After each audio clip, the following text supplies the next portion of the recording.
Bonjour, je suis Loïc Chambon de Namnou. Dans cette vidéo, nous allons voir comment purifier et recharger une pierre en son optimum et seulement en quelques secondes. Et j'ai bien dit quelques secondes.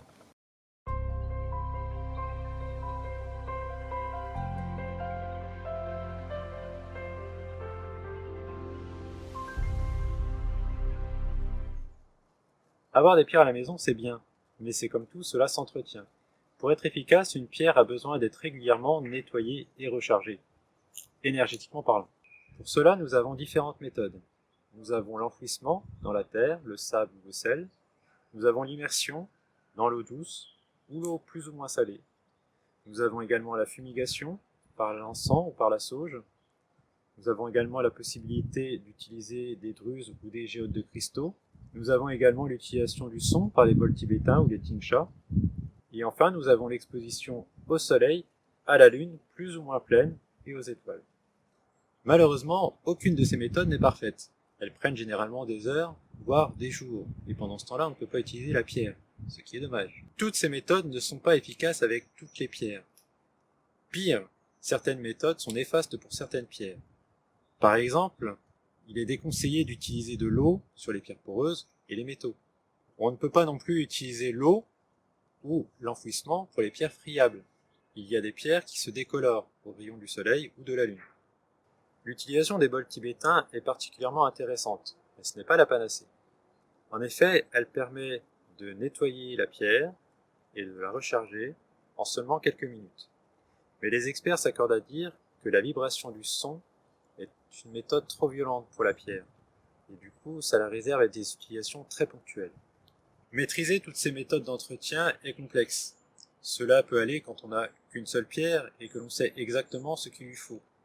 Mais quand on aime les pierres et que l'on en a des dizaines, que l'on doit régulièrement entretenir, cela devient très rapidement un casse-tête.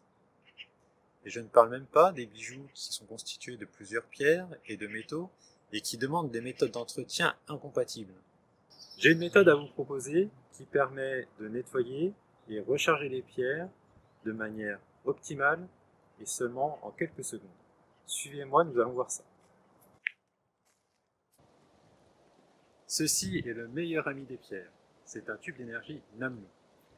Il génère un champ énergétique polarisé qui permet de nettoyer et recharger les pierres à leur optimum, mais également de dynamiser les boissons, dynamiser la nourriture et redynamiser les personnes. Comment les utiliser sur nos pierres? Je vais vous montrer cela. Placez la pierre dans votre main. Si vous êtes sensible à l'énergie des pierres, prenez quelques instants pour la ressentir. Prenez le Namloo, tige vers le bas, et pendant 5 à 20 secondes selon la taille de la pierre, faites des ronds dans le sens horaire au-dessus de la pierre. Et voilà, c'est déjà terminé. Votre pierre est purifiée et rechargée à l'optimum. C'est valable également pour les pierres friables, pour les pierres composites, pour les cristaux imprégnés de métal, pour les pierres plus imposantes, et les bijoux complexes. C'est simple, non? Et je répète, cela fonctionne avec toutes les pierres et pour un rechargement optimal. Que faire du Namloo entre deux utilisations de pierre? Le plus simple, c'est de l'avoir sur soi, dans sa poche ou dans le sac. Ainsi, nous profitons de son énergie sans même y penser. Nous verrons d'autres cas d'utilisation dans de prochaines vidéos. Alors, à bientôt!